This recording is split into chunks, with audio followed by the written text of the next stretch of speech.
하나님 감사합니다. 잠시 휴식하고 저희들 또 하나님 말씀 속으로 여행합니다. 하나님이 인도해 주시고 가르쳐 주옵소서. 예수님의 이름으로 기도드립니다. 아멘. 예, 이제 우리 9절부터 보시도록 하겠습니다. 지금 8장 8절까지는요. 여기에 기록된 사건이 사실은 이제 그 하만이 조서를 내려서부터 시작해가지고 그때 있었던 그런 사건들이다라고 우리가 한번 볼 수가 있고요. 그다음 이제 이 15절에서 그것이 다시 전개가 되어지는데 9절에서 14절은 이 두 번째 조서를 쓰고 전달하는 그 내용으로 시반월 23일에 있었다 이렇게 기록을 하고 있잖아요. 그렇죠? 여기 시완월 이렇게 하는데 이게 히브리어로는 시반 이렇게 하는데 시완월 23일. 그래서 이것이 여러분들 잘 아신 대로 니산월이 이제 1월인다고 그러면은 요 시반월은 3월이에요. 그러니까 시반월은 3월인데 그러니까 3월 23일에 이것이 기록됐다. 그러니까 하만이 조서를 썼던 거가 1월 13일이었었거든요. 그러니까 1월 13일에서 이제 두 달 지나고 나서 한 열흘쯤 지난 그런 때였었다 하는 것을 우리가 볼 수가 있어요. 여기에서 이제 우리가 이제 9절에서부터 이제 24절까지 이 6절 여기에 이제 여기에서 이제 여기 이제 이 두 번째 조서를 작성해야 한다고 했던 8절에서 시작이 돼서 이제 이 생각의 흐름을 이어가고 있다는 것을 우리가 볼 수 있는데 이 모르드게하고 에스더는 하만의 명령을 즉각 철회해 달라라고 주장을 했지만 아주 중요한 조서를 작성하는데 좋게 두 달이 걸렸다 하는 것을 우리가 볼 수가 있는 거죠. 그러니까 거의 두 달 정도 걸렸다. 그러니까 시간이 이 지체된 한 가지 이유는 하만의 대신들이 이게 이 수산에 복귀할 때까지 모르드게가 기다렸다는 거죠. 그 하만의 하만을 추종하던 사람들, 요즘 말로 말하면 하만파, 하만계 이것을 이야기를 하는 거죠. 그는 이제 같은 대신이 조서를 이제 전달해야 되는데, 그러니까 이 하만의 조서를 가지고 나갔던 사람, 전국으로 나갔던 사람이 다시 들어와서 그들에게 다시 들려서 보내기를 원했던 거예요. 그래서 이 두 번째 조서의 내용에 이 첫 번째 나갔던 사람들이 다시 가지고 나가야 적법성이 있을 수 있다. 그래서 하만의 명령과는 이 의도가 사뭇 다르게 이제 보여지고 있다 하는 거죠. 여기에서 이제 보니까 여러분들 보시니까 뭐 나오냐면은 이제 유다인과 대신과 지방관과 관원에게 이렇게 나오잖아요. 하만은 각 지방에 세 개의 조서를 보냈다 이렇게 하는데 대신 지방관 관원 각각에게 하나씩.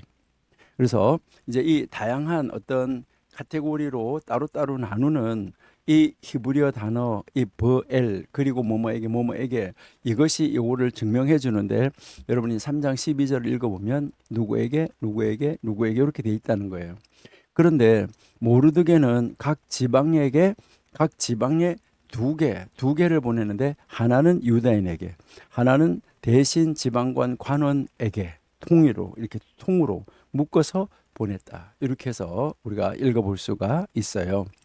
그다음 이제 10절을 보시면은 이제 왕의 반지로 인을 쳤다. 그러니까 왕의 명의로 쓰고 왕의 반지로 인을 치고라고 이야기하잖아요.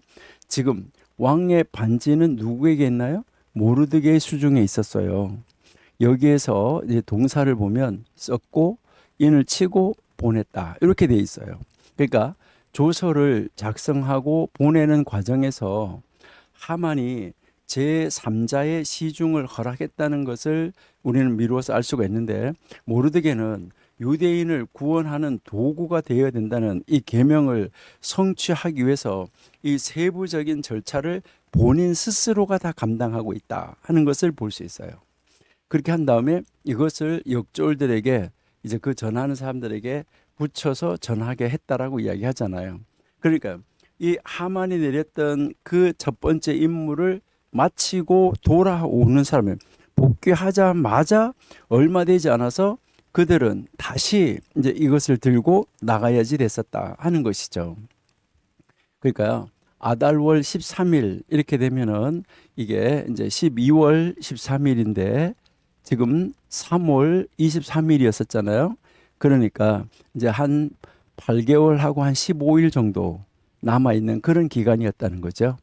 그렇기 때문에 모르드게는 이 새로운 조서를 가급적 빨리 전해야지만 됐기 때문에 가장 빠른 말을 타는 사람들을 태워 쓰고 그들을 이제 보냈다는 거죠. 그래서 그 말을 뭐라고 이야기하면은 이제 제일 마지막에 보니까 준말을 타는 자들이라.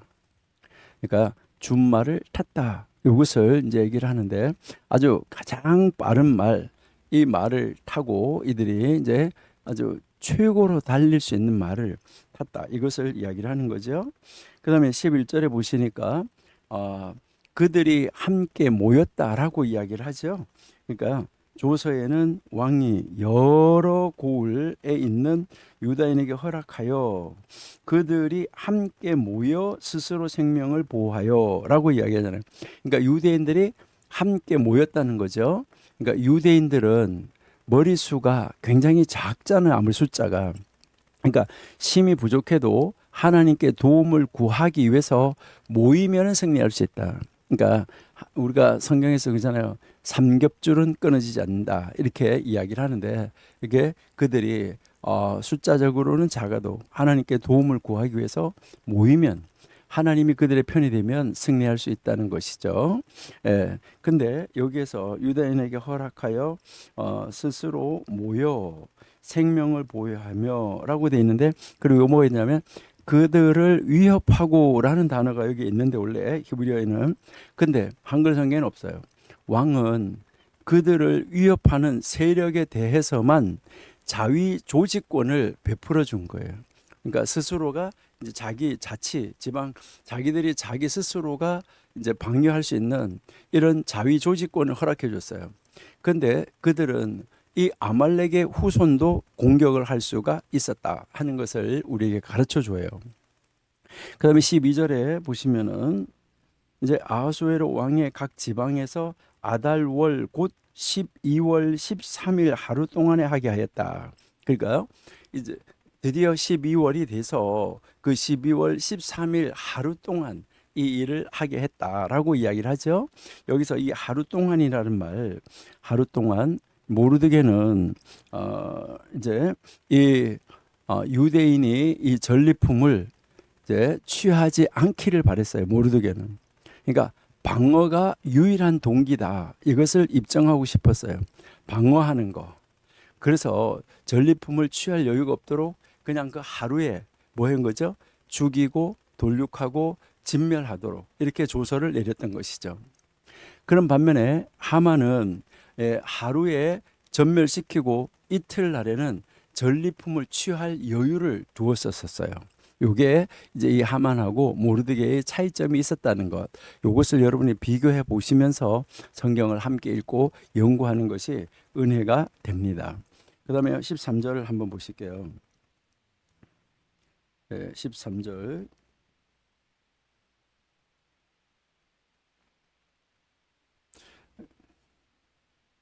13절 보시니까 이제 이 조서 초본을 각 지방에다가 전했다. 그리고 각 민족에게 반포하고 유대인에게 준비하였다가 그날에 대적에게 원수를 갚게 했다라고 이야기를 하죠. 그러니까 여기에 이 조서의 초본이라고 이야기를 하는데 이것은 이 조서의 내용을 이야기를 하는 거예요. 그러니까 이 내용이 이제 이 하만의 조서하고는 다르게 이 모르드게의 이 명령은 당일 유대인들은 보복을 준비하라. 그날 당일 이것은 구체적이고 모든 백성에게 선포가 되어진 거예요. 아주 구체적이었었다 하는 것을 우리에게 가르쳐 주고요. 그 다음에 14절에 보시면 여기에서는 빨리 나가고 라고 이야기하고 있죠. 준말을 타고 빨리 나갔다. 그러니까 여기에 준말을 타고 빨리 나갔다. 이것은 이제 아주 발이 빠른 이 짐승을 탔지만은 그래도 서둘렀다. 이걸 이야기를 하는 거예요. 이 하만의 명령이 이게 이제 전파되었을 때 3장 15절에 이 전파되었을 때는 바로 이렇게 빨리 나갔다는 말은 기록되지 않았어요. 다시 말해서 이 대신들은 유대인들의 멸절을 주문한 이 명령에 그렇게 당황하지 않았다는 거예요. 그들이 왜 그러냐면 종종 유대인들이 학살을 당하는 이제 그런 경우가 있었기 때문이에요. 그래서 하만이 조선을 내릴 때는 그들은 의무적으로 서둘렀지만 여기에서는 모르드게가 지금 유대인을 보호하고 그들에게 호의를 베풀라는 조서를 내릴 때는 이것은 지금 아주 급하게 내린 거예요.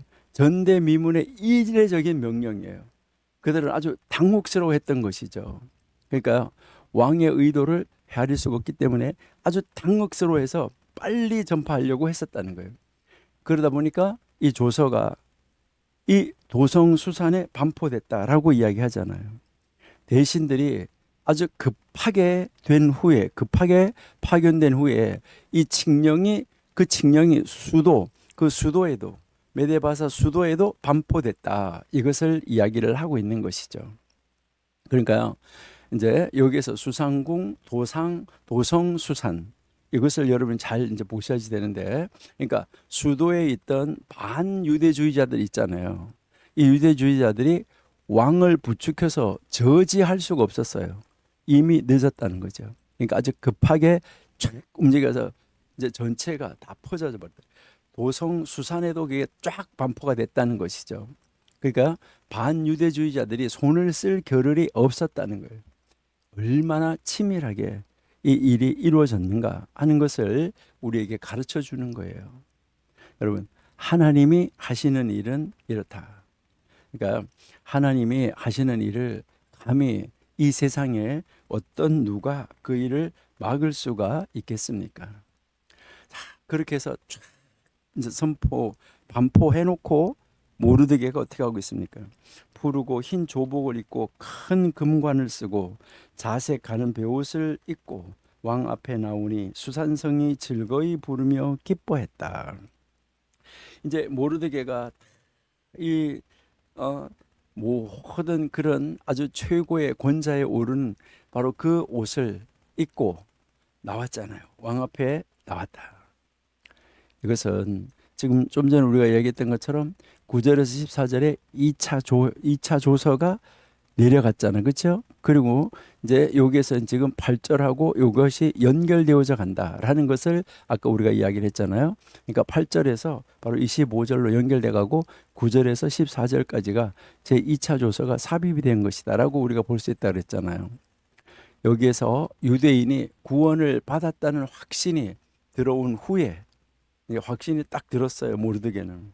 그래서 이제 모르드게는 조복을 딱 벗고 이제 자기가 했던 그런 옷을 바깥에 왕궁에 이제 왕궁 안으로 들어오지 못하는 그런 옷은 다 벗어버리고 이제는 왕이 내려주는 자기 그 신분에 맞는 그 옷을 총리 대신에 입는 그 옷을 입었다는 것이죠. 입고 지금 나타난 것이죠. 이 구절은 지금도 회당에서 에스더서를 읽을 때 회중들이 아주 큰 소리로 낭독하는 4구절이 있는데 그 구절들 중에 하나다. 참 놀라운 것을 우리가 볼 수 있는데요. 아주 큰 소리로 읽는 그 구절 중에 하나예요. 그러니까 수산성이 즐거이 부르며 기뻐하고 크게 기뻐했다. 그러니까 이 수산성은 유대인의 거주지를 지금 말하는 거잖아요. 모르드게가 굵은 베옷을 입고 제에 엎드러졌기 때문에 이 화려한 의복을 입고 행진할 자격이 지금 있었고, 백성을 위해 옷을 찢었기 때문에 지금 군주의 옷을 입을 자격이 있었던 거예요. 모르드게가 머리에 재를 뒤집어 썼기 때문에 지금 모르드게에게 하나님이 큰 금관을 씌워 주신 거예요. 수산성은 당황했기 때문에 이제는 이 즐거움과 기쁨으로 차게 된 것이죠. 아마 이 유대인들이 이때 이 기쁨은 어땠을까요? 이루 말할 수가 없었고 어떻게 우리의 우리의 언어를 가지고 말을 가지고 아마 표현할 수가 없었을 거예요.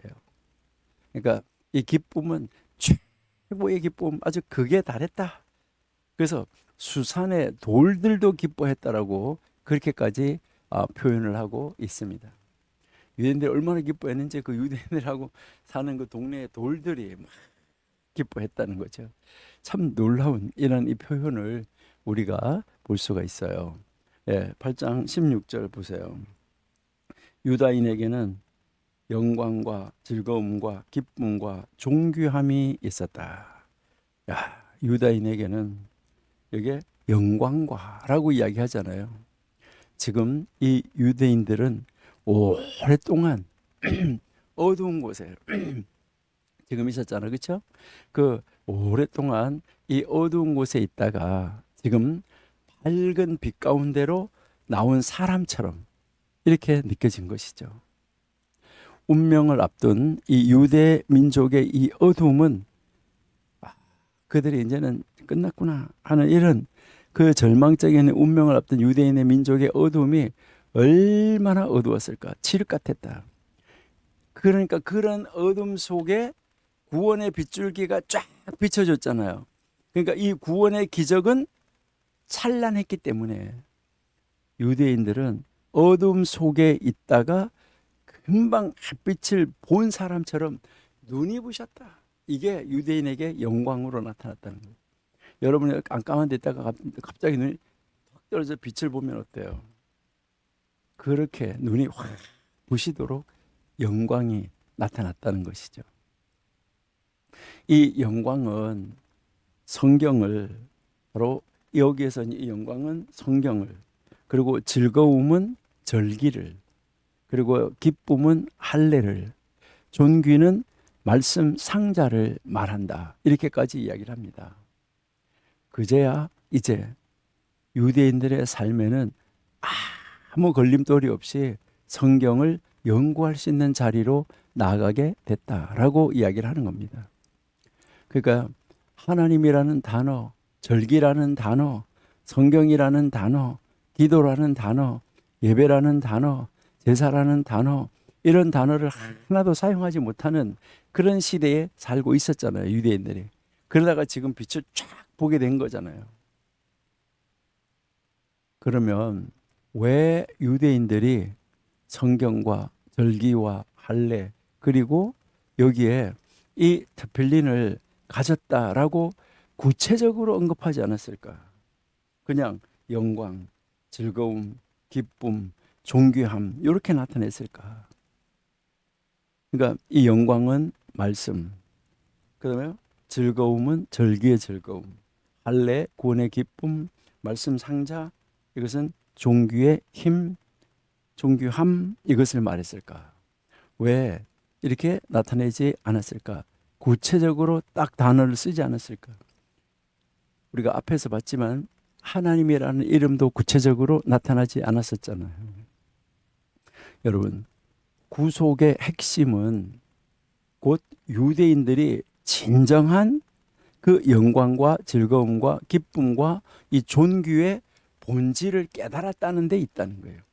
이제 그 본질을 깨달았다. 한때 이 유대인들은 영광은 태양, 이 빛은 태양이었다 생각할 수도 있었겠죠. 그런데 기적이 일어난 다음에 성경이 유일하고도 진정한 영광이었다 하는 것을 깨닫게 됐다는 것이죠. 물질적인 그 빛의 이 영광도 영적인 빛에 비추어서 보면 희미한 유사물일 뿐이라는 거예요. 그러니까 물질이 뭐 아무리 능력이 있고 빛을 나타내고 큰 영향을 나타내는 것 같지만은 영적인 빛으로 비추어 보면 이거는 희미한 빛의 유사품일 뿐이라는 것이죠. 유대인들이 계명을 준수할 때만, 하나님의 말씀을 준수할 때만 즐거움과 기쁨과 존귀를 느낄 수 있었고 그것을 마음껏 즐길 수 있었다는 것이죠. 그래서 이 8장 16절은 회당에서 에스더를 읽을 때 아까 얘기했지만 회중들이 큰 소리로 낭독하는 그런 구절이다라는 것을 우리가 알 수가 있어요. 자, 그럼 17절 한번 보실게요. 17절. 왕의 명령이 이르는 각 지방, 그러니까 이제 왕의 명령이 촥 이제 조서가 내려가잖아요. 그 도착하는 조서가 내려가 도착하는 지방 각읍 유대인들이 즐기고 기뻐하여서 그들은 잔치를 베풀고 그 소식을 듣고 그날을 명절로 삼으니까 그 땅의 본토 백성이 유다인들을 두려워해서 유다인 되는 자가 많더라. 그러니까 원래 유대인이 아니잖아, 그렇죠? 유대인이 아닌 사람들, 이 유대인이 아닌 사람들이 유대인이 되는 자가 많더라. 지금 이렇게 이야기하는 거죠. 여기에서 유대인 되는 자라는 말은 무슨 말일까? 여러분, 유대인들은 어떤 사람이 유대인일까요? 여러분, 이 유대인이라고 이야기를 하는데 원래 유대인들은 여러분들이 잘 아시는 대로 혈통적 유대인이 있잖아, 그렇죠? 그다음에요, 이제요 종교적 유대인이 있고, 그다음에 이제 정치적 유대인이 있어요. 그러면 이 정치적 유대인이라는 말은 여권을 이스라엘 여권을 들고 다니는 사람, 대한민국 사람이 아닌데도 외국 사람이 우리나라에 와서 결혼해서 살면 우리나라 한국 국적을 취득하게 되잖아요. 그러면 뭐 월남 사람이건 필리핀 사람이 이런 사람이 한국 국적을 취득해 가지고 그 사람들은 한국 여권을 가지고 자기네 나라도 가고 다 다른 나라 여행을 할 때 한국 여권을 가지고 가요. 그런 거 이제 그것을 이제 이야기를 하는 거고, 혈통적이라는 것은 이제 그 피가 유대인의 피 이걸 이야기하는 거죠. 종교적이라는 것은 유대교로 개종한 사람, 유대교를 믿는 사람, 이런 사람들 보고 이제 유대인 이렇게 이야기를 하는 거죠. 근데 이게 혈통적으로 유대인은 처음에는 이제 부, 모 하고 부모가 유대인이면은 유대인이었었어요.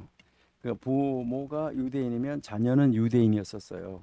그런데 부모가 유대인이면 유대인이고, 그러다가 나중에는 모가 유대인이고 아버지가 유대인이 아니어도 유대인이었었어요. 그래서 이제 우리가 이렇게 보면 어머니가 중심이 됐었어요. 어머니가. 근데 이제 1980년 이후에는 이제는 꼭 어머니가 유대인이 아니라 1980년 이후에는 법적으로 아버지가 유대인이고 아버지가 유대인이고 엄마가 유대인이 아니라도 괜찮아요. 그것도 유대인이고, 그다음에 할아버지가 유대인이면 되고, 또 할머니가 유대인이면 유대인이고. 그러니까 하여튼 어떻게든 피가 흐르고 있으면은 그 사람은 혈통적으로 유대인이다. 이렇게 이야기를 했습니다. 그러니까 이 종교적 유대인은 이제 종교를 유대교로 개종한 사람, 이런 사람을 말하는 거예요. 근데 여기에서 오늘 지금 8장 17절에서 유다인 되는 자가 많더라 이렇게 했을 때, 여기에서 유다인 되는 자라는 말은 그들은 진정한 개종자로 인정되지 않았어요. 순수한 마음이 아니라 뭐 때문에? 두려워서 개종했기 때문이에요. 그러니까요, 두려워서 이제 개종했다 하는 것을 우리에게 지금 이제 가르쳐 주고 있어요. 그렇기 때문에 이것은 정말 개종한 것이 아니다. 그래서 여기에서 오늘 가르치는 것은 개종하지 않았는데, 진지하게 개종할 의사도 없는데 이 사람들을 위장된 유대인이다 이렇게 말을 하는 거예요. 위장된 유대인. 그래서 부림절에 이 귀한 옷을 이제 입고 이제 이 나가는, 여기에서도 우리에게 가르쳐 주는 것은 비유대인이 이제 유대인들의 비율을 맞추려고 개종자로 가장했기 때문에, 이제 요즘에도 어떤 잔치를 할 때, 유대인들의 부림절 잔치를 할 때 위장하면서 이 기적을 기념하는 이런 의상을 입기도 합니다. 그런 것을 이제 우리가 한번 생각을 한번 해볼 수가 있고요. 그 다음 이제 우리 9장으로 가보겠습니다. 9장 1절에 이제 아달월, 곧 이제 12월이 된 거잖아요, 그렇죠? 예, 12월 12째 달 이제 12월 13일은 왕의 어명을 시행하게 된 날이라 유다인의 대적들이 그들을 제거하기를 바랐더니 유다인이 도리어 자기들을 미워하는 자들을 제거하게 된 그날. 완전히 반전이 된 거죠, 역사적으로. 그러니까 유대인들이 이제 자기들을 미워한 자들을 갖다가 딱 뒤집어 엎는 거잖아요. 여기에서 이 대적은 자신이 증오하는 누군가에게 개인적으로 이제 어떤 사람에게 상해를 입히거나 죽이거나 하는 것, 이런 것, 또 미워하는 자는 싫어하는 그 누군가의 불행을 기뻐하는 것, 이것을 말하는 거예요. 그러니까 유대인들의 대적은 이제 그 실권을 주기 위해서 유대인에게 상해를 입히고자 할 때 대역전극이 지금 벌어진 거죠. 대역전극이 벌어지게 돼서 오히려 유대인이 우위를 차지하게 됐다는 거예요.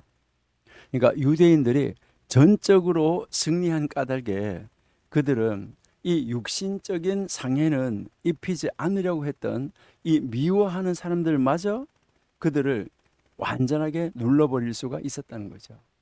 그래서 유대인들은 대적들로부터, 그 원수들로부터 증오를 받지도 미움을 받지도 않았다는 거예요. 그러니까 유대인들은 그렇게 복수를 하면서도 지금 그 원수들로부터 증오받지도 미움받지도 않게끔 하나님이 이렇게 일을 처리하셨다는 거예요. 이거 참 놀라운 것이죠. 그러니까 참 하나님 하시는 일을 우리가 감히 상상할 수도 없다는 것이죠. 우리는 정말 하나님이 행하시는 그 모든 일은 우리가 상상할 수가 없다는 거죠. 그러니까 우리를 미워하는 자를 뭐 우리가 어떻게 할 때도 하나님이 그를 딱 손보시기 때문에 그들이 우리를 미워하지도 증오하지도 않도록 이렇게 하면서 하나님 원수를 갚아주시는 거예요. 그러니까 하나님 믿는 백성은 하나님의 백성이 어디에 있을지라도 하나님이 이렇게 완벽하게 처리를 해주신다 하는 것을 우리에게 가르쳐 주고 있는 것이죠. 그 다음에 우리 2절을 한번 보세요. 2절 보시면은 유다인들이 아하수에로 왕의 각 지방 또 각 읍에 모였다. 그러니까 유대인들이 지금 모였다는 거잖아요. 그러니까 하만의 명령으로 인해서 두려워하던 많은 유대인들은 이름 모를 작은 마을로 다 피신해 있었을지도 몰라요. 왜요? 그런 그 아주 요즘 말로 말하면 오지라고 말하는 그런 곳에는 아직까지 하만의 명령이 전달되지 않았을지도 몰라요. 그곳 사람들은 하만이 내린 조서를 그때까지 모르고 있었기 때문에 비교적 안전하게 숨어 지낼 수가 있었는지도 몰라요.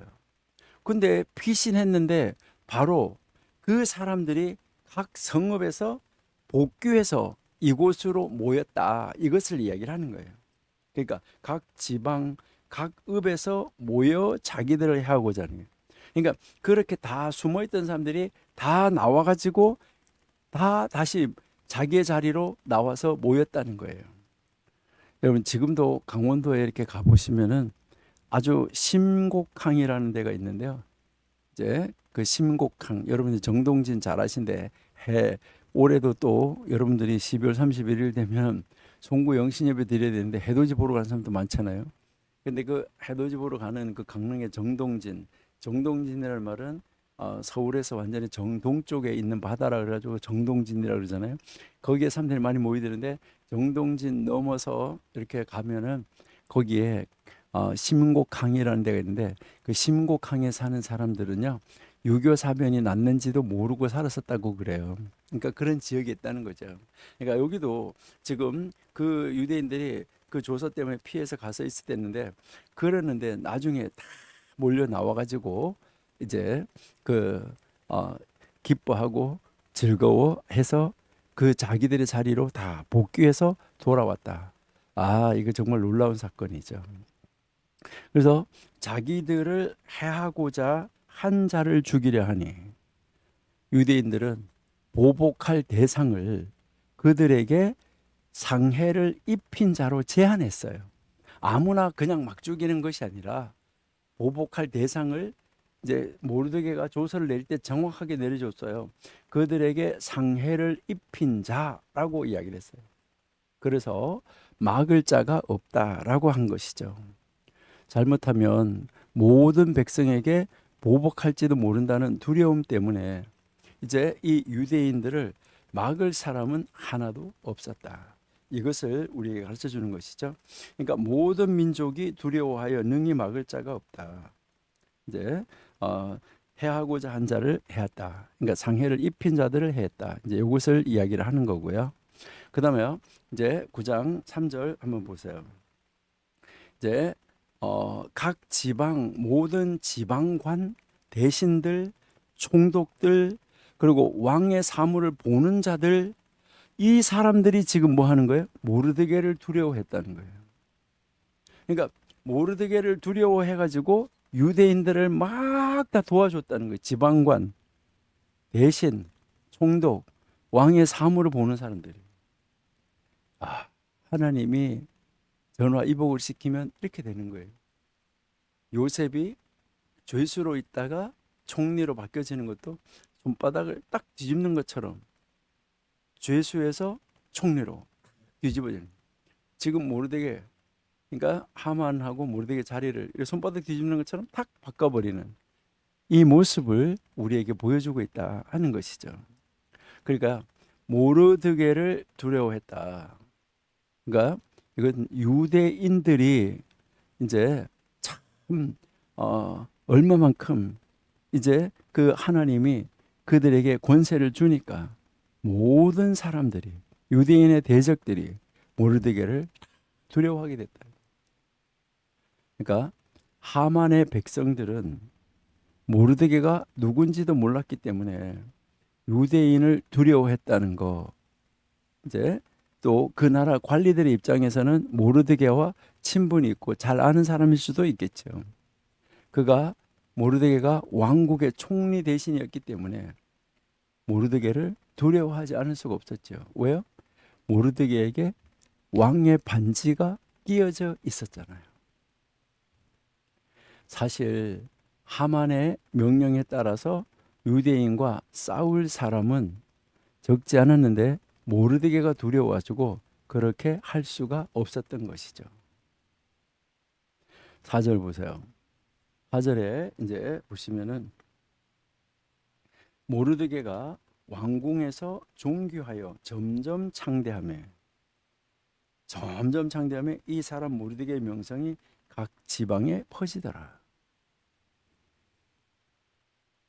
정부는 보통 3명의 고관을 둔다라고 이야기를 하는데 첫 번째는 국을 담당하고 또 한 사람은 국정을 담당하고 또 한 사람은 전쟁과 외교를 맡아서 하는 거예요. 예전에 그 성경이 나오는 고대 근동 지방에서는 하나는 궁 담당, 그다음에 국정, 그리고 전쟁 외교를 담당하는 것이었는데 지금 모르드게는 이 3가지 영역을 모두 장악하고 있었어요. 그러니까 요즘 말로 말하면 입법, 사법, 행정을 다 장악하고 있었다. 그래서 오늘 이 본문에서는 무엇을 이야기하냐면 궁에서 모르드게의 영향력이 강해지고라고 이야기해요. 왕궁에서 이제 여기에서 존귀하여졌다. 그러니까 왕궁에서 강해지고 그의 명성이 각 지방과 국정 전반에 걸쳐서 전국에 퍼져 있었다. 그러니까 이 세 권한을 다 소유하고 있는 세 권한을 다 소유하고 있는 그 나라의 왕과 같은 존재였었다. 이것을 이야기를 하는 것이죠. 그래서 점점 창대해진다 그랬잖아요. 점점 창대해졌어요. 그래서 모르드게의 명성은 이제 아주 지방 구석구석에까지 쫙 퍼지게 됐다. 이것을 지금 이야기를 하는 거죠. 모르드게라고 하는 이 사람은 점점 더 존귀해지고 그의 세력은 점점 더 창대해졌다. 특별히 모르드게는 전쟁, 외교, 그리고 모든 궁의 모든 업무를 담당하면서 다른 나라를 점령하는 일까지도 해나가고 있었다라는 거예요. 그래서 이 주변국 있잖아요. 메데바사 말고 그 주변국의 관리들까지도 모르드게를 두려워하게 됐다라는 거예요. 처음에는 모르드게가 왕의 목숨을 구원해준 까닭에 대신으로 임명되었다고 주장하다가 나중에는 그 모르드게가 스스로 위대한 인물이었기 때문에 지금 명성이 쫙 퍼졌다는 것을 강조하고 있어요. 그러니까 하나님이 첫 단계를 올려놓을 때는 그 왕의 생명을 구해주는 것을 통해서 일단은 그 정치 반열에 일단 올려 세웠어요.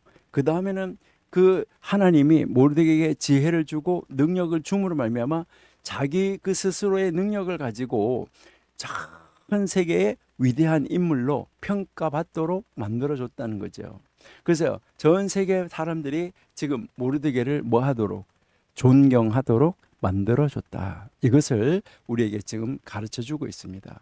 여러분, 이것은 바로 아브라함에게 하나님이 약속하셨던 그 약속이 끊임없이 지속되어지고 계속해서 성취되어지고 있는 거예요. 그러니까 하나님이 민족을 이루게 하고 그 복의 근원이 되게 하고 그 모든 나라를 다스리는 왕들이 나오게끔 한다라고 말씀했던 바로 아브라함에게 하나님이 약속하셨던 그 약속을 지금 하나님은 철저하게 이루어 가시고 계신다 하는 것을 가르쳐 주고 있는 거죠. 그다음 5절 한번 보세요. 유다인이 칼로 그 모든 대적들을 쳐서 도륙하고 진멸하고 자기를 미워하는 자에게 마음대로 행했다라고 지금 이야기를 하는 것이죠. 여기에 그 모든 대적들이라고 이야기를 하는데요. 모든 대적들. 이것은 유대인들은 대적과 또 미워하는 사람 이것을 구별하려고 했었는데 여기에서 이제 이 대적은 공공연히 증오심을 드러내는 사람 또 미워하는 자 이거는 마음속에 증오를 품고 있는 사람 이렇게 여러분이 보시면 돼요. 그러니까 이 대적이라는 것은 공공연하게 어디에서든지 나 저 사람 싫어 하면서 증오심을 드러내는 자. 근데 미워하는 자라는 말은 마음속에 증오를 품고 있는 거, 나타내지 않는 거. 이것을 말해요.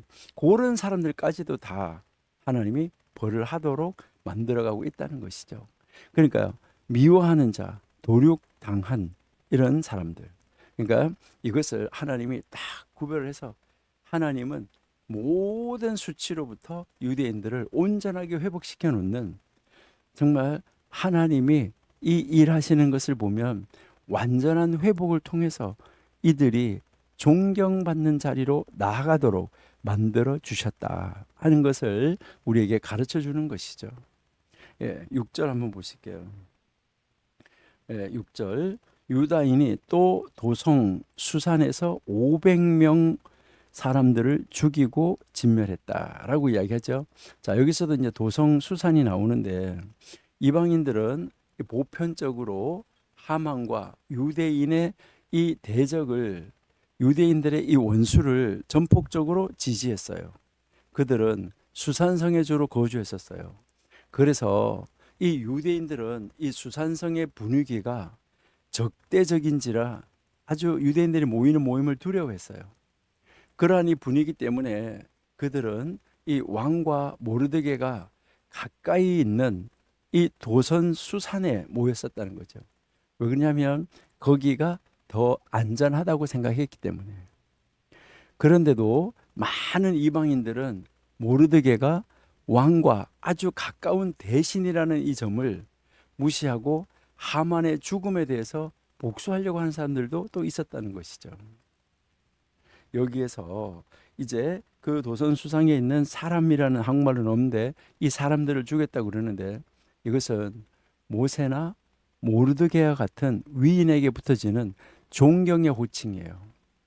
유대인들의 위대함을 강조하는 표현으로 여기서 죽임을 당한 수상궁의 500명은 모두 명성이 자자한 인물이었다. 이것을 가르쳐 주는 거예요. 아주 유명한 인물들이 다 죽었다. 이것을 여기서 이제 가르쳐 주는데, 그래서 제일 마지막 여기에 히브리어에서 제일 마지막 단어가 바로 이 사람이라는 단어예요.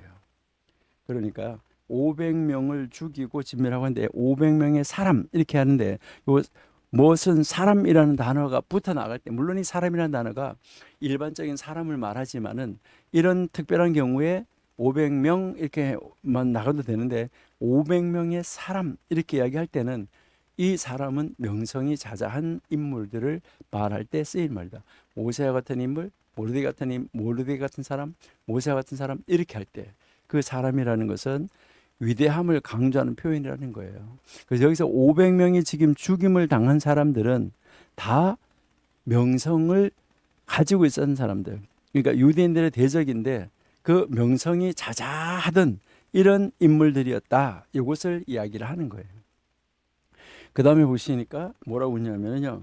또 바산 다다와 달본과 아스바다와 이렇게 지금 이야기를 하면서 계속 인물을 이야기하잖아요.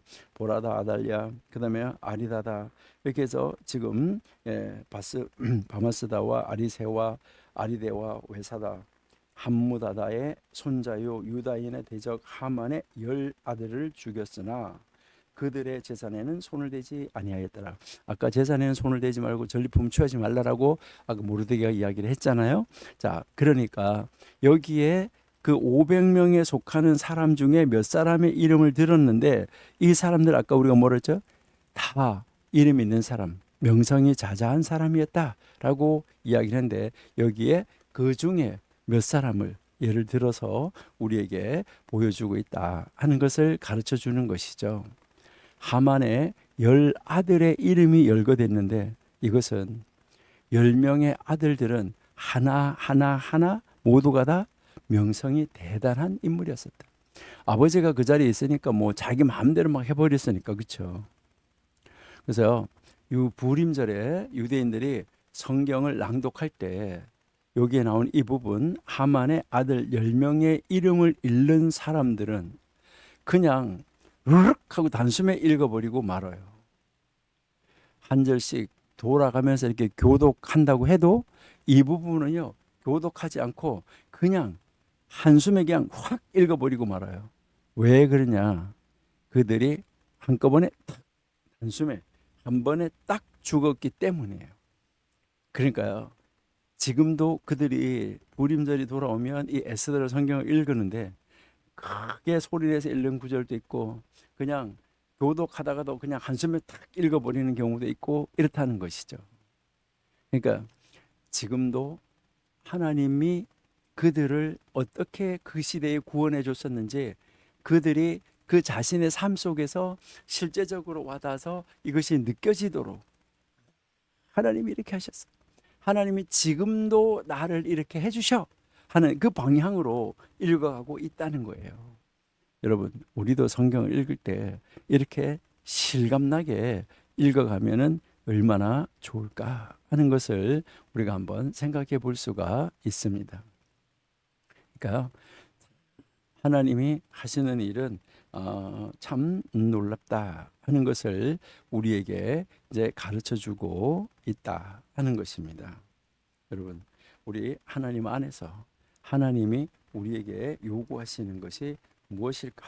이것을 여러분이 한번 생각하시면서 하나님 안에서의 그 기뻐함이 우리에게 있어야지 되고, 우리는 정말 하나님이 역사하시는 그 한 단어, 한 말씀, 한 구절, 이것이 얼마나 중요한가 이것을 깨닫고 말씀 앞에 우리의 자신을 바르게 세워나가는 자리로 나가는 우리들이 되어야지만 되겠다 하는 것을 우리가 한번 생각해 봅니다. 이 구절에 제일 마지막에 외사다라고 나오는 단어가 있는데 이 외사다라고 이야기하는데 이것은 원래 히브리어로는요 바 여자 타라는 단어예요. 바 여자 타 이렇게 하는데 이거를 이제 외사다라고 이야기를 했는데 여기서 이 유대인들이 읽는 히브리어 성경 그 성경으로 이 단어를 읽어 보면은 이제 우리가 좀 많이 다른 것을 한번 볼 수 있는데 이 단어를 이 와사다라는 단어 외사다라는 단어를 히브리어로 한번 볼게요. 자, 히브리어로 이제 우리가 보면 이제 히브리어 단어로는 어떻게 이제 아까 제가 이제 말씀드렸는데 어떻게 쓰냐면은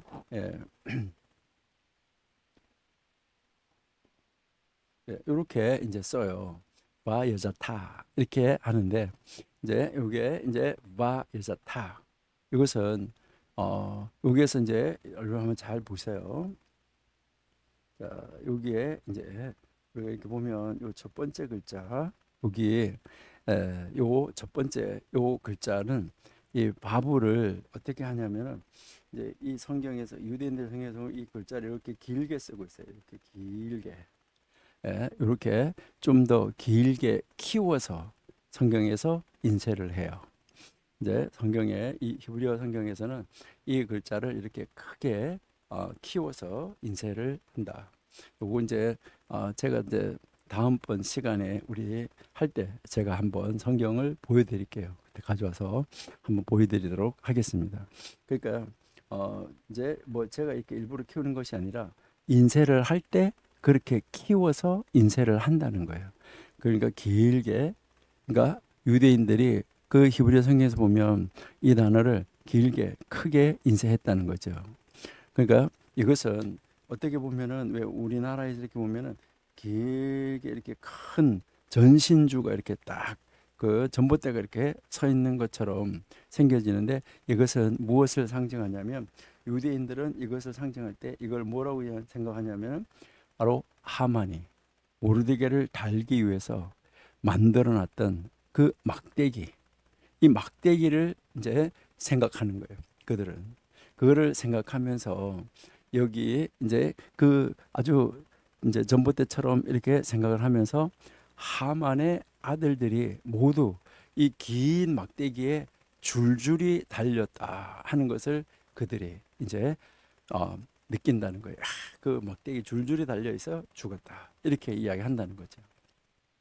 그래서 이것을 이제 히브리어 성경을 읽어보면은 아주 흥미로운 것인데 아들 이름 하나하나 앞에 모두 뭐가 들어가 있냐면 그 하나 이름 앞에 하나하나 이름 앞에 다 여기에 뭐가 들어가 있냐면 요렇게 다 들어가 있어요.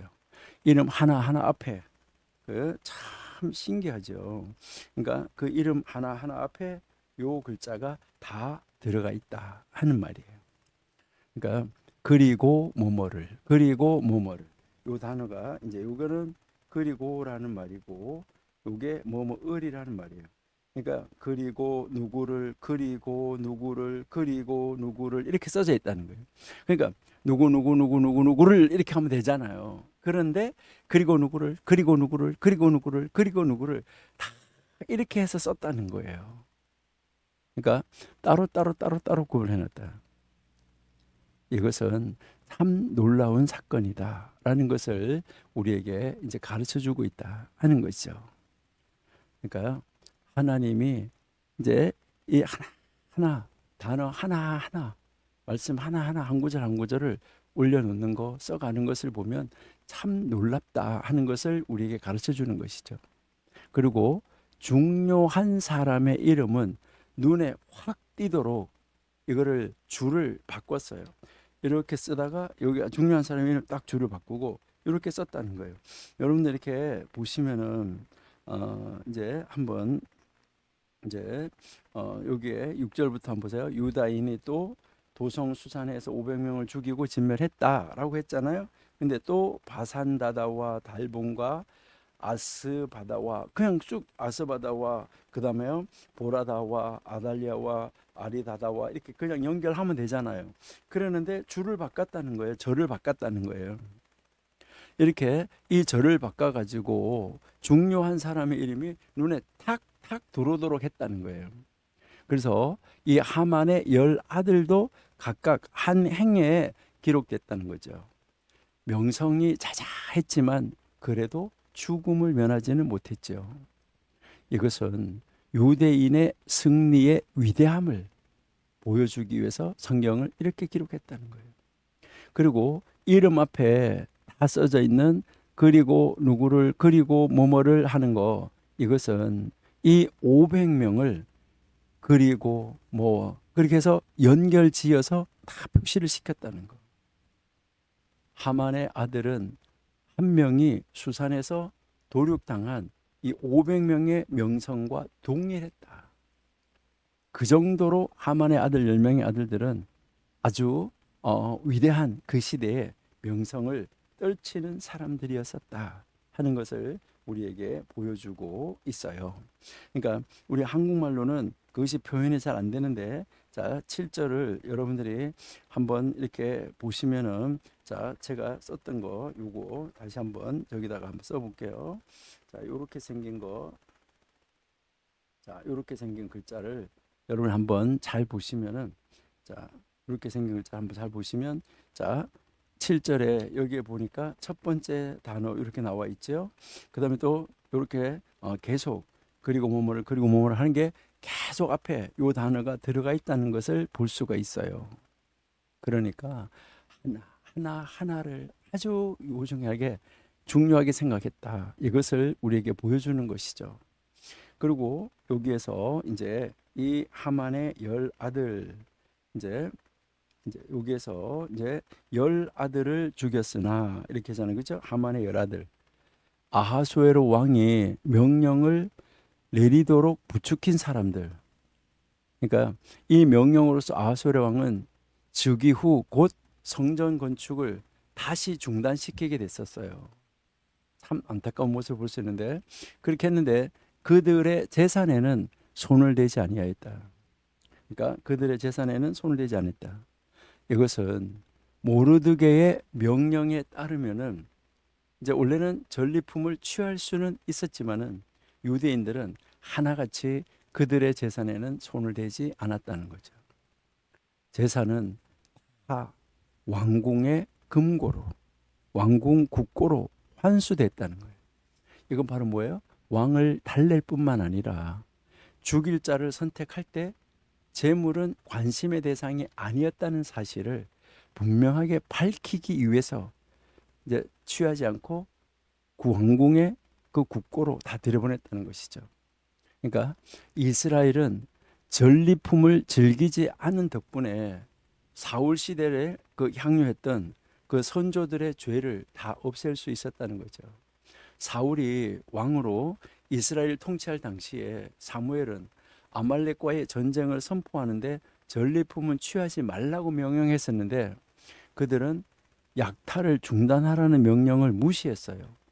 여러분이 잘 아신 대로 우리가 공부했었는데 사무엘상 15장에 나오잖아요. 근데 모르드게하고 에스더 시대에 와서 비로소 이 죄가 용서함을 받았다. 이렇게 유대인들은 이야기해요. 전리품은 취할 수 있었지만 전쟁하는 데서 전리품은 취할 수 있었어요.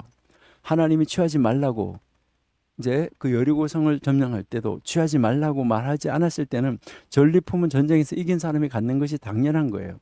전리품을 취할 수 있었지만은 이를 자제했다는 것이죠. 이제 이 모르드게는 사울 왕의 자손이 베냐민 지파니까, 그리고 아각을 살려둔 그의 부정을 지금 사로잡은 것이죠.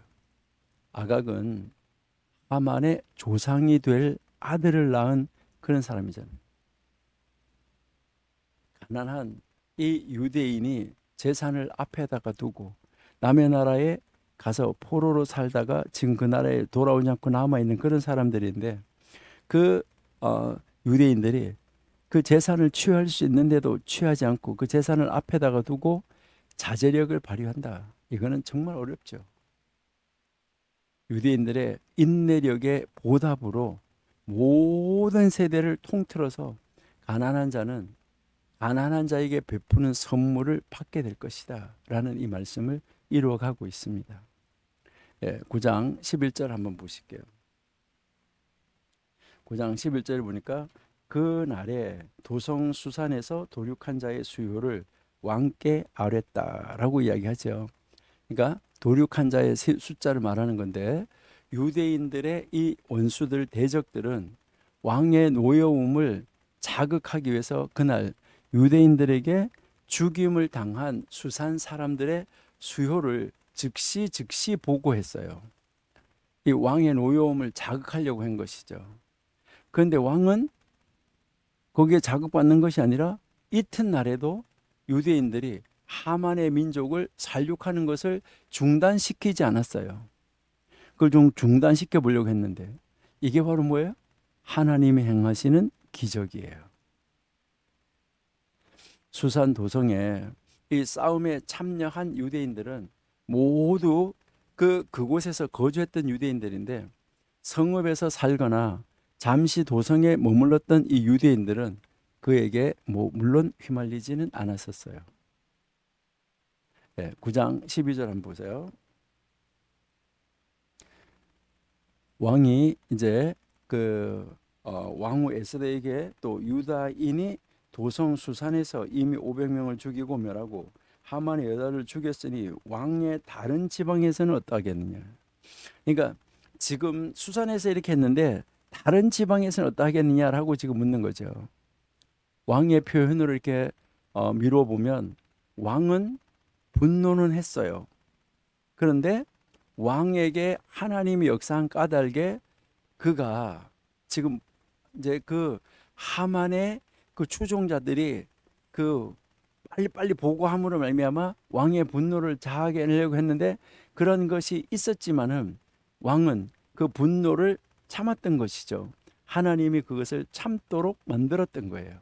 그래가지고 에스더에게 말하는데 분노해서 말하지 않았어요. 이제 우리가 이 왕의 말을 우리가 한번 해석을 해본다고 하면 어떻게 해석할 수 있냐면 유대인들이 수산 도성에서 아주 명성을 떨치는 장정 500명 그리고 그 한 하만의 10아들은 한 아들이 500명을 당할 수 있는 그런 명성을 가지고 있는 10아들을 죽였는데 이 도성에 반유대주의자들이 그렇게나 많은 줄을 몰랐다. 다른 지방에서도 그런 사람들이 많이 있을 것이다. 그것도 그렇고 너의 백성이 위험에 처해 있다는 사실도 짐작이 가니까 다른 요구도 말하면 들어주겠다. 아니 이제는 그만 죽여라. 이게 아니라 다른 요구도 들어주겠다. 이게 기적이잖아요. 그러니까 하만의 추종자들이 가서 그렇게 누그러뜨리려고 하는데 그게 안 되잖아요. 그렇죠? 자, 그러니까 이제 13절에 보세요. 에스더가 이르되 라고 말하잖아요. 그러니까 유대인들이 아달월 14일에 그 수산 도성에서 그들의 원수를 죽이고 하만의 10아들에 처형토록 요구했던 이 에스더는 모두가 다 이제 이 왕의 마음에 들도록 처신해서 훗날에 있을지도 모를 이 처형의 위협에서 유대인들을 건져내고 싶었던 거예요. 후대의 원수가 일어날까 봐. 그래서 유대인들은 첫날에 도성에서는 보복을 했지만 도성 말고 다른 성읍에서는 그렇게 하지 않았어요. 에스더는 이튿날 그 성읍에서도 복수할 수 있도록 허락을 구했었어요. 에스더는 왕국 전역에서 전국에서 유대인의 원수들에게 두려움을 심어주고 이 하만의 추종자들을 완전하게 소탕하기 위해서 수산에서 아주 강력한 본보기를 세우라고 요구했던 거예요. 그래야만 이 생존한 유대인들의 원수들이 다음에 다시 자기의 동족을 보복하기 위해서 일어나지 않을 것이라는 거예요. 왕후는 이것을 주장했던 거예요. 이 왕후 에스더는 미래에 있을지도 모를 보복을 예상하고 미리 미연에 지금 방비하고 싶었던 거예요. 대단한 인물이었다. 물론 하나님이 그를 그렇게 지켜줬기 때문에 이것이 가능했다라는 것이죠. 그래서 지금 본을 보여주기 위해서 지금 뭐 하는 거예요? 아까 작대기를 하나 이렇게 글자를 하나 이렇게 동그란 길게 쓴다고 그랬잖아요. 나무에 매달게 하라. 이거 뭐예요? 본을 보여준다는 거예요. 본보기를 이렇게 된다 하는 것을. 그들을 미워한 백성이 유대인을 미워하는 백성이 어떻게 되는지 봐라 이거예요. 그것을 보고 모든 백성이 유대인들을 두려워할 수 있도록 이들을 공개 처형해 달라는 거예요. 그러니까 공개적으로 딱 처형시켜 달라. 이 부탁을 지금 에스더가 왕에게 하고 있는 거잖아요. 그러니까 14절 보세요. 왕이 그대로 행하기를 허락하고 조서를 수산에 내리니 하만의 10아들의 시체가 매달리니라. 이 조서를 수산에 내렸다. 그러니까 그 조서가 수산에 뭐 수산궁에서 금방 전파될 수 있겠죠. 아하수에로는 그 이튿날에 유대인들이 모이기를 꺼릴까 싶어서 공식적인 조서를 다시 내림으로써 이 에스더의 요구를 법제화 시켜 줬던 거예요. 완전히 법제화 만드는 거죠. 하만의 이 10아들의 시체가 매달리리라. 그들이 하만의 이 10아들을 매달았다는 거죠. 그러니까 이 조서가 반포되자마자 하만의 아들들은 나무에 매달린 것이죠. 하만의 아내, 그 하만의 부인 세레스는 도망쳤다라고 이렇게 탈굼에서는 이야기를 하고 있어요. 자, 놀라운 이런 모습을 우리에게 지금 보여주고 있습니다. 자, 9장 15절 보세요. 아달월 14일에도 수산에 있는 유다인이 모여서 또 300명을 수산에서 도륙하되 그들의 재산에는 손을 대지 않았다라고 지금 이야기하죠. 여기에서도 또 300명이라고 이제 그 이야기하는 것을 우리가 이제 볼 수 있는데요. 여기에서 이제 우리가 한번 볼 수 있는 것은 뭐냐면 아까는 500명하고 사람이라는 단어가 나오는데 여기에는 300명하고 사람이라는 단어가 안 나왔어요. 그러니까 아까처럼 명성이 있는 그런 사람은 아니었었다. 그러니까 이제 장정 300명 그런 정도다. 그러니까 그 장정 300명이니까 그 300가정의 가장을 다 이제 처형했다 하는 것을 우리가 알 수 있어요. 이것도 참 놀라운 사건이죠. 그 하루 전에 있었던 상황을 지켜본 그 유대인들의 원수들은 어떻게 했을까요? 여기 있다가 죽겠다, 큰일 났다. 여기서 이 유대인들의 원수들은 두려움 까닭에 몸을 다 숨기지 않았을까요? 그래서 그 당일에 수산성 전역에서는 그 전날 도성에서 죽였던 자들보다가 더 작은 300명 사람을 죽이게 됐다는 거죠. 그럼에도 이 유대인들은 전날 죽은 자를 위해서 보복할 만큼 담대한 힘을 가진 바로 이 아말렉 사람 300명을 쳐 죽였다라고 이제 그렇게 이제 해석을 합니다. 근데 여기에서도 지금 뭐 하고 있는 거죠? 그들의 재산에는 손을 대지 아니했다라고 이야기를 하는 거죠. 그러니까요, 둘째 날에도 그들은 재물에는 손을 대지 않았다. 그래서 그들의 눈이 재물에 어두웠다는, 재물 때문에 그렇다는 이런 비방을 듣지는 않았다는 것이죠. 아달월 13일에 시체의 수가 너무 많은 탓에 약탈을 삼갔다 이런 사람인데 그거는 아예 잘못된 말이죠. 14일에는 비교적 그래도 300명이니까 적은 사람을 죽였기에 얼마든지 재산을 손에 댈 수 있었지만은 그날에도 역시 그들은 전리품을 취하지는 않았다 하는 것을 이제 가르쳐 주고 있다 하는 것을 볼 수가 있죠. 자, 이제 우리 16절, 17절을 한번 여기서 이제 보시면은 왕의 각 지방에 있는 다른 유다인들이 모여 스스로 생명을 보호하여 대적들에게서 벗어나며 자기들을 미워하는 자 7만 5천 명을 도륙하되 그들의 재산에는 손을 대지 아니했다. 아달월 13일에 그 일을 행하였고 14일에 쉬며 그날에 잔치를 베풀었다. 이렇게 지금 이야기를 하죠. 그러니까 아달월 13일에 또 이제 대적을 죽이고 약탈을 삼갔다. 또 이틀 동안 살육전을 펼친 이 수산에 이 유대인들과 다르게 다른 지방에서는 유대인들은 아달월 14일에는 원수의 손아귀에서 벗어나서 그날을 하나님이 그들을 살려준 바로 이 기적의 날, 기적의 절기로 그들이 삼았다 하는 것을 우리에게 지금 가르쳐 주고 있는 것이죠. 자, 그러면 이제 18절 한번 보실게요. 예, 18절. 예, 수산에 사는 이 유다인들은 13일, 14일에 모였고 15일에 쉬며 이날에 잔치를 베풀어 즐겼다. 그러니까 이것은 우리가 6절하고 15절에서부터 연결되어지는 것인데 유대인들은 아달월 13일, 12월 13일, 14일 양일간에 걸쳐서 전쟁을 했잖아요. 도륙하는 사건을 벌였잖아요. 그래서 15일 날 적의 공격에서 벗어났다. 이래서 그날을 절기로 지켰다. 이것을 이제 이야기를 하고 있는 거예요.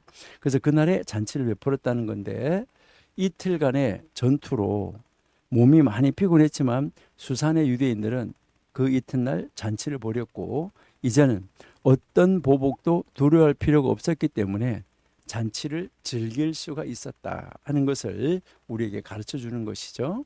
그 다음에 19절 보세요.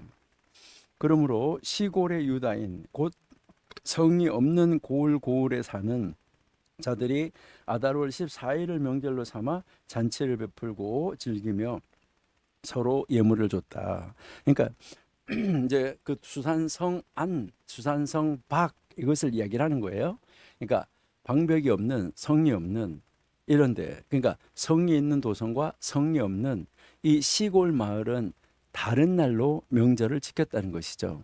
왜 그러냐면 그들이 도륙한 날이 달랐었잖아요. 그렇기 때문에 잔치를 베푼 날도 달랐다 하는 것을 우리에게 보여주는 거죠. 그다음에 여기서 보니까 즐겼다라고 이야기하죠. 즐기면서 서로 예물을 주더라. 여기에서 이제 이 망자에 대한 경의는 금지된 날인데 오직 즐거움만 있는 기쁜 날, 잔칫날이었다. 유대인의 명절 가운데서 최고로 기뻐하는 절기가 이 부림절입니다. 그래서 여기 보면 잔치를 베풀고라고 지금 이야기하는 게 잔치를 베풀고 금식하는 것이 금지된 날, 금식하는 것이 금시하지 말라는 거죠. 왜 그러냐면 잔치날은 금식하지 않는다. 예수님도 그랬죠. 잔치하는 날은 금식하지 않는다. 하나님께 영광과 존귀를 돌리고 즐거워하는 날이라는 것이죠. 그리고 이 날을 뭘로 삼으라고 그랬냐면 명절로 삼으라라고 이야기를 한 거죠. 그죠? 명절로 삼으라. 명절로 삼으라는 말은 일이 금지됐다는 거예요. 일이 금지된 날이다. 유대인들은 명절에 일하는 것을 금지하잖아요. 그래서 그날은 즐거운 날로 오직 뭐만 해야 되는 거예요? 즐기기만 해야 되는 날이다. 이것을 이야기를 하는 거죠. 특별히 이 날은 그 수산이나 그 메데바사에 사는 사람들에게는 구원의 날이잖아요.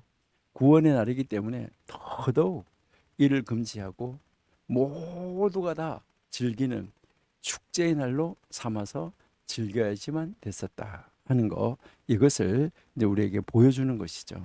그 다음에 보니까 서로 예물을 주더라 이렇게 되는데 여기에서 서로 서로에게 그의 이웃 친구에게 서로 서로에게 주었다 예물을 줬다 이렇게 이야기를 하는데 이 예물이라는 말은 별미라는 말로 이해하시면 돼요. 그러니까 별미를 줬다. 그러니까 즉석에서 먹을 수 있는 요리였다라고 이스라엘 사람들은 이게 가르치기도 하는데요. 그러니까 서로 서로가 서로 음식을 주고 싶어서 이제 주고받는 음식, 이제 서로 서로 주고받는 음식이었다는 것인데, 뭐 전쟁통에 뭐가 좋은 거 있었겠나 이렇게 생각하지만 어떤 거를 우리 이제 서로 서로 구원받은 이제 기쁨을 하나님 주신 것을 서로 서로 나눌 수 있을까? 자기에게 있어서 가장 좋은 것을 가지고 나와서 서로 나누는 이런 시간을 가졌다는 것이죠. 그러니까 천국 가면은 여러분들이 잘 아신 대로 이제 천국 밥상, 지옥의 밥상이 똑같은데 천국에는 사람들이 살이 다 토실토실 떠 있는데 지옥에는 바싹 말라 있다 그러잖아요. 왜 그럴까요? 똑같이 음식을 주고 숟가락을 긴 거를 줬대잖아요. 그러니까 천국에서는 내가 먹는 게 아니라 서로 긴 숟가락 가서 상대방에게 먹여주니까 막 서로 좋은 걸 먹여주려고 하니까 잘 먹고 있는데, 이 지옥에서는 서로 자기가 먹으려 하다 보니까 하나도 못 먹는다는 거지. 숟가락이 너무 길어가지고. 그렇죠. 그러니까 여기에서 이 서로 주고받는 이 음식, 참 놀라운 음식이었다라고 이야기를 하고 있죠. 그래서 지금도 이제 이스라엘 사람들은 이 부림절에 수산에서의 승리를 기념하는 절기로 지금도 철저하게 지키고 있다 하는 것을 우리가 알 수가 있어요. 그래서 여기에서 이제 이 19절하고 이 21절을 근거로 해서 어떻게 절기를 지켜야지 되는지를 말하는데, 21절 먼저 한번 읽어볼게요. 한 규례를 세워 해마다 아달월 14일 15일을 지키라. 그러니까 이게 이제 21절하고 요 19절을 예를 든다는 말이에요. 그러니까요. 시골의 유다인 성이 없는 데서 잔치를 베풀고 즐기며 서로 예물을 주더라. 이렇게 이제 날을 정했다는 것이죠. 그러니까 이것을 우리가 역사적으로 한번 본다 그러면 이 사내들인 공회원이 있잖아요. 사내들인 공회는 부림절을 절기로 정해서 구원의 기적을 기념하려고 했었던 거예요. 그래서 처음에 아달월 14일에 그 메데 바사 제국의 전역에서 거행된 절기였는데, 근데 이 사내들인의 의장인 이 모르드게가 그 날을 절기로 선포했다는 거예요. 그러니까 이건 오경에 있는 절기가 아니잖아요. 그런데 이 수사는 성읍이었다는 거죠. 그래서 애당초 15일에 지켜왔다는 거예요. 그래서 이제 이 랍비들은 이제 앞으로 유대인이 남아 있을지도 모르는 그 15일에, 이제 15일로 정하는 대신에 모든 성읍에서도 수산처럼 방벽을 쌓은 이 수산의 부림절을 공포하게 했다는 거예요. 그렇지만 그 당시에 이스라엘은 폐허가 된 상황인데다가 예루살렘에는 방벽, 성벽이 없었던 것이 문제였잖아요. 그래서 예루살렘의 위상이 방벽을 쌓은 전 세계 성읍만 못했기 때문에, 어떻게 보면 이 예루살렘은 방벽이 없는 성읍처럼 아달월 14일에 지켜야지 됐었다라는 것이고요. 그래서 그들은 이 예루살렘과 이스라엘을 존중해가지고 기적이 일어난 날을 어떻게든 절기로 삼고, 또 이 랍비들은 이스라엘의 정복을 이끌었던 눈의 아들 그 여호수아 때부터 방벽을 쌓은 바로 이 모든 성읍들은 예루살렘과 더불어서 아달월 15일에 부림절을 지켜야 한다라고 사내들인 공회에서 결정을 한 거예요. 여호수아 때는 방벽이 없었던 이 수사는 기적이 일어난 현장인 까닭이기 때문에 특별한 지위를 얻었다라고 이야기를 하는 것이죠. 우리가 잘 아는 것처럼 물론 이 여호수아 시대에는 방벽을 쌓은 성읍도 많이 있었어요. 그렇지만 모두가 다 파괴된 데다가 재건되었다고 하더라도 이제 그들 그 시대에 그 현장에 남아 있었는지 알 길이 없어요. 이것은 수산에도 적용이 된다는 거예요. 그래서 전 세계에서는 15일만을 부림절을 지키는 유일한 도시는 예루살렘밖에 없어요. 그리고요, 방벽이 있는 도시들은 14일에는 이제 이 축사와 함께 에스더를 읽고 15일에는 그런 축사가 없이 이것을 낭독만 하죠. 이것은 아스돗, 아스글론, 보엘세바, 베이트샨, 그다음에 구스갈라부, 헤브론, 하이바, 디베리아스, 요빠, 롯, 가자, 아코, 샤페드, 람렛, 세겜 이런 지역에서 그렇게 했었다라는 것을 볼 수 있어요. 자, 20절 한번 볼게요. 모르드게가 이 일을 기록하고 아하수르 왕의 각 지방에 있는 모든 유다인에게 원근을 막론하고 글을 보내어서 말을 했다 하는 것이죠. 그러니까 모르드게가 이 일을 기록했다 이렇게 이야기하잖아요. 모르드게가 현재 우리가 있는 이 성경 본문대로 정확히 에스더를 기록했다. 그러면 모르드게는 이 부림절이 연례 1년 연중 행사의 절기로 전수될 수 있도록 이것을 기록했다는 거예요. 그러니까 그 목적은 부림절을 제정해서 유대인들이 기적을 망각하지 않게 하려고 하는 데 있었다는 거죠. 그래서 모르드게는 매년 에스더를 읽고 방벽이 없는 성읍은 아달월 14일, 방벽을 세운 성읍은 15일의 절기를 지키라고 명령했다는 것이죠. 그런데 이를 금할 필요는 없다. 그러니까 그 다른 절기와 다르게 그다음에 원근을 막론하고라고 이야기하잖아요. 그렇죠? 가깝고 먼 거. 모르드게는 이 규례를 써서 아하수에르 제국 전역 가까운 말이나 먼 말뿐만 아니라 전 세계 모든 곳에 이것을 전파하도록 했다 하는 것을 우리에게 가르쳐 주는 것이죠. 그래서 아까 21절 아까 우리가 읽었는데 규례를 세웠다라고 이야기를 하잖아. 그렇죠? 여기서 한 규례를 세웠다. 이 말은 무엇을 말하냐면 그들에게 확증했다 하는 말이에요. 그러니까요. 전 세계에 흩어진 유대인들을 모두 화합시키는 것이 모르드게의 의도였다는 거예요. 하만의 명령을 피해서 달아났던 유대인들은 생명의 위협을 받지는 않았지만 그들까지도 다 함께 어우러야 된다. 이것을 이야기를 하고 있다는 거예요. 그래서 14일과 15일인데 아까 얘기했지만 14일은 방어벽이 있는 성읍, 15일은 방어벽이 없는 성읍, 여기서 뭐 절기를 지켰다.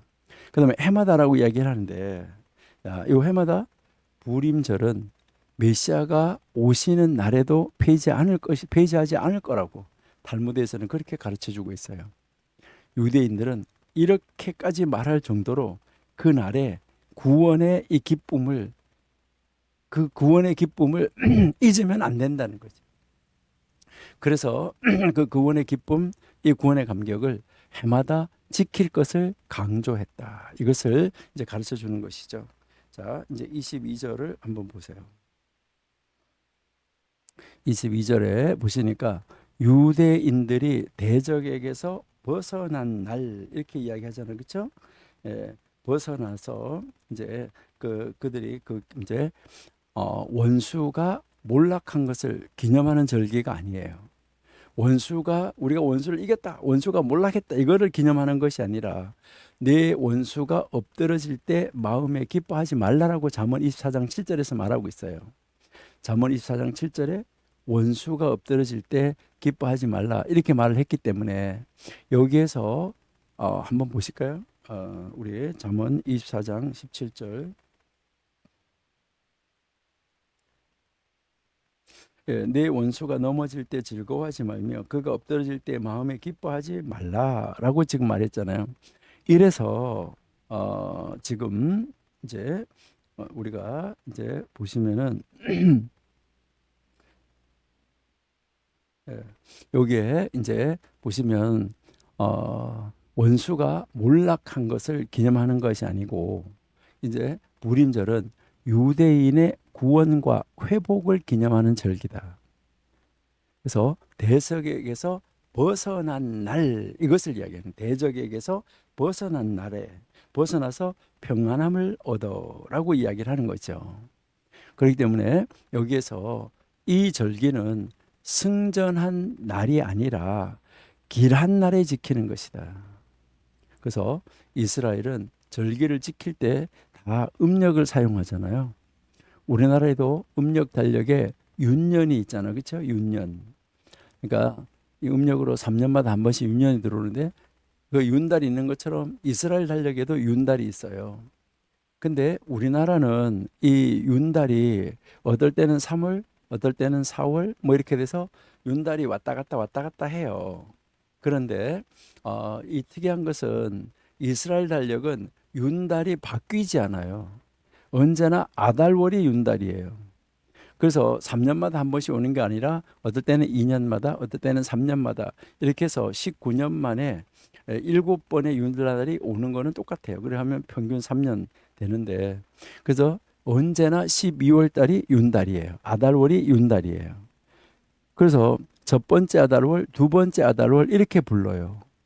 그러면 윤열이 들어와서 아달월이 2개일 때 그럴 때는 불임절을 언제 지키냐 하는 거예요.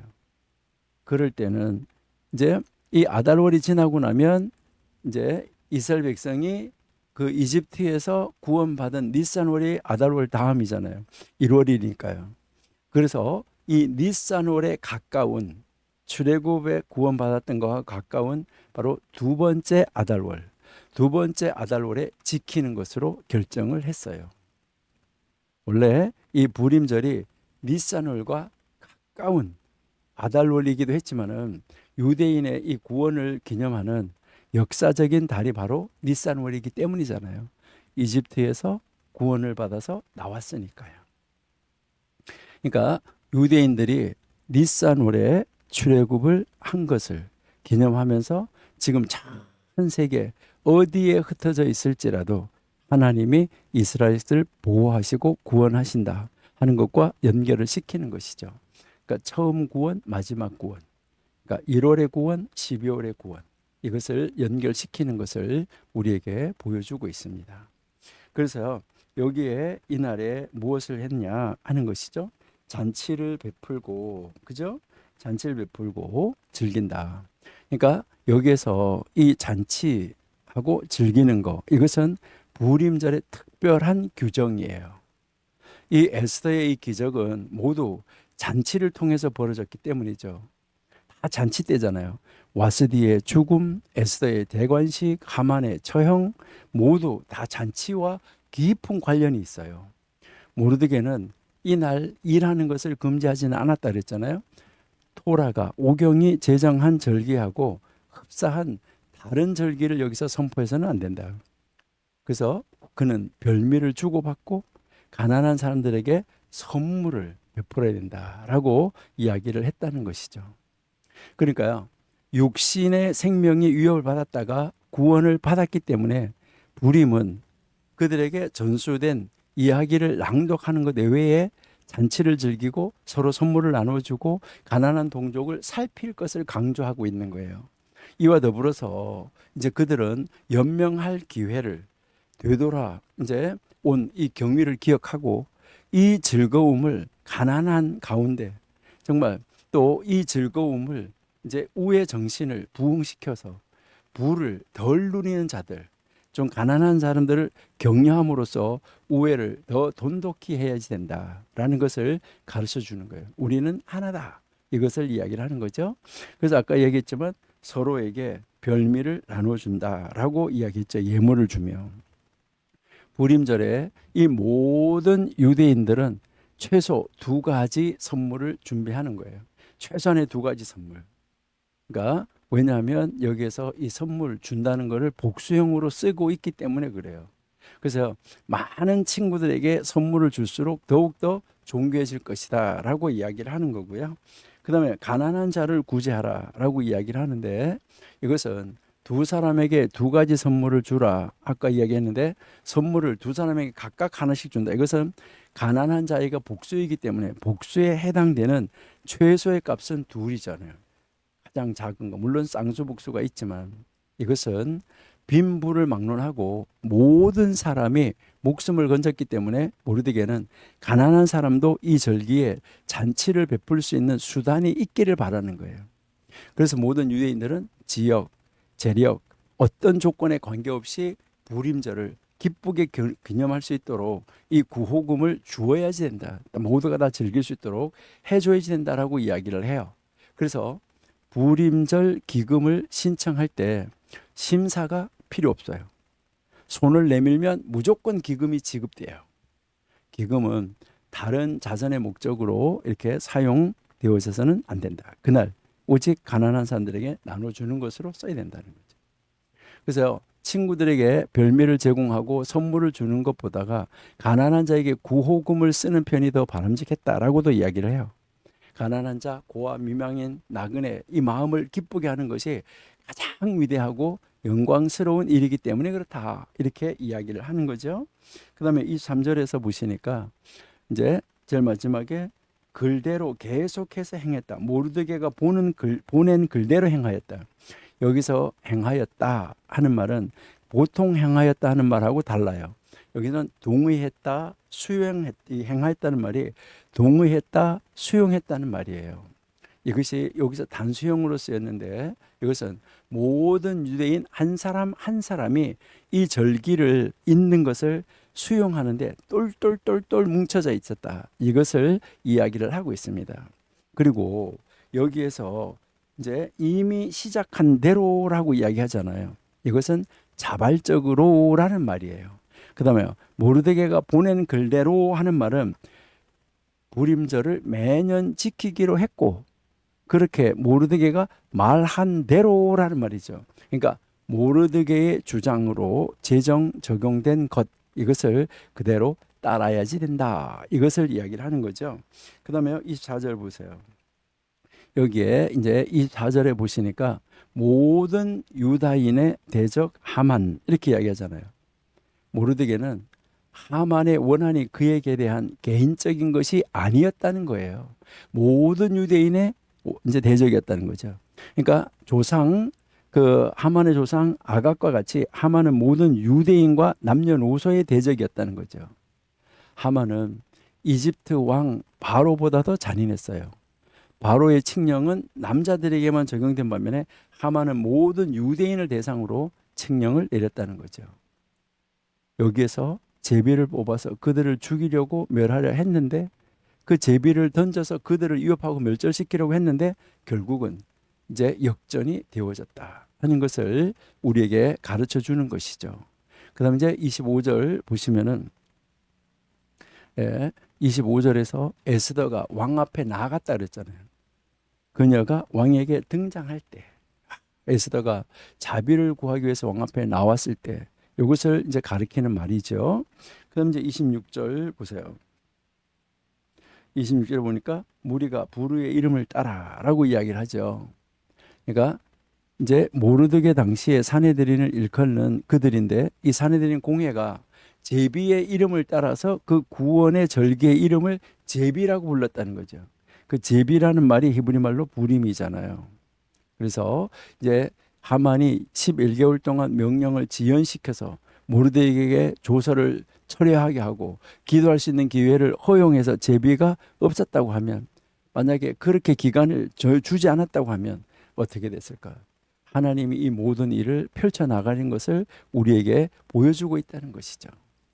그러니까 각자의 경험, 모르드게의 명령에 비추어서 이 불임절을 영원한 절기로 삼아야 된다는 것을 우리에게 가르쳐주고 여기에 이제 27절에 보시니까 뜻을 정하고 여기에서 다 모두가 다 이 날을 지켜 패하지 아니하기로 다 작정을 했다. 다 동의를 했다. 이것을 이야기를 하고 있는 것이죠. 그래서 하나님이 이제 이들로 하여금 이 절기를 지켜나가도록 하나님이 만들었고 이 백성들 모두가 다 화합해 나가도록 하나님이 모든 사람들이 계속해서 기념하게 했다라고 28절에서 이야기를 하지요. 그 다음에 이제 이 둘째 편지를 이제 굳게 지켜가지고 화평하고 진실한 말로 편지를 써서 아하수에르의 나라 127방에 있는 모든 유다인들에게 다 보내가지고 이 정한 기간 안에 불임일을 지키게 했다. 이것이 유다인 모르드게와 왕 에스더가 명령한 바 유다인이 금식하며 부르짖은 것으로 말미암아 자기와 자기 자손을 위하여서 정한 바가 있었다. 그래서 결국 32절에 에스더의 명령이 이 불임에 대한 일을 경고하게 하였고 그 일이 책에 기록되었더라. 그래서 불임절이라는 절기가 이렇게 돼서 만들어졌는데 이것은 구약 성경의 5경에 나오는 것은 아니다. 그렇지만은 이제 이 날을 기념하고 지키고 각 집에서 이제 다 지켜서 패하지 말아야지 된다. 이것을 이제 이야기를 하고 있는 것이죠. 여러분, 이제 이 에스더를 읽으면서 우리는 전 세계에 어디에 흩어져서 살고 있을지라도 하나님이 함께 하시면 승리하는 삶을 살 수 있다는 것을 우리에게 보여주고 있습니다. 우리 정교도 신학원, 우리 원생 모두 여러분, 우리 진실로 하나님 앞에 하나님이 기뻐하는 것이 무엇인가? 하나님의 뜻이 무엇인가? 하나님 내가 어떻게 하는 것을 원하시는가? 그러니까 하나님의 편에 서서 나의 유익이 아니라 하나님과 하나님 나라를 정말 세우기 위해서 하나님 뜻을 이루기 위해서 하나님의 이름을 거룩하게 하기 위해서 애쓰고 노력하는 여러분이 된다고 하면 우리가 있는 자리가 어느 자리든지 하나님이 우리와 함께 하시고 우리를 원수들로부터 온전하게 보호하시고 지켜주심으로 우리는 원수가 죽은 날을 기념하는 것이 아니라 하나님이 우리를 구원하신 날을 기념하는 그런 가운데 날마다 기뻐하는 매일매일을 정말 이제 구원받은 날, 구원받은 나 이것을 생각하면서 매일매일을 흰옷을 입고 잔치하는 삶을 사는 이런 여러분들이 다 될 수 있기를 바랍니다. 그렇게 해서 매일매일 잔치하는 삶 살아내시는 2024년 다 되시기를 소망합니다. 하나님, 저희들 이제 또 방학을 맞이하게 되었습니다. 방학 동안에 하나님 말씀 열심히 읽고 공부하며 한 학기 또 지나간 그 공부를 돌아보고 아버지 하나님이 베풀어 주셨던 것, 혹시 성경 읽으면서 놓쳤던 것 다시 깨닫게 하여 주시고 또 새롭게 정비하고 마음을 가다듬고 또 새로운 학기를 준비하는 저희가 될 수 있도록 도와 주옵소서. 특별히 2024년에는 하나님이 주신 역사적인 사명을 지금 감당해야 되는데 그 역사적 사명을 잘 감당할 수 있는 능력을 허락해 주셔서 우리나라를 아버지 하나님 복음으로 온전하게 통일해서 예수 한국을 만드는데 앞장서서 일하고 계시는 우리 정광 목사님의 정말 그 사역의 목표, 하나님이 우리 목사님에게 주신 목표이오니 그 목표가 이루어질 수 있도록 2024년 아버지 하나님이 놀라운 그 역사를 써서 우리들에게 정말 에스더가 가졌던 그 기쁨, 모르드게가 가졌던 기쁨, 유대인들이 가졌던 그 기쁨, 그 기쁨의 날을 우리들도 맞이하고 날마다 하나님 앞에 더 크게 기뻐하는 저희가 될 수 있도록 인도하여 주옵소서. 방학 잘 보내고 건강하게 보내고 다시 함께 만나 공부할 때까지 아버지 하나님이 각자의 처소에서 지키시고 보호하여 주옵소서. 예수님의 이름으로 감사하며 기도드립니다. 아멘.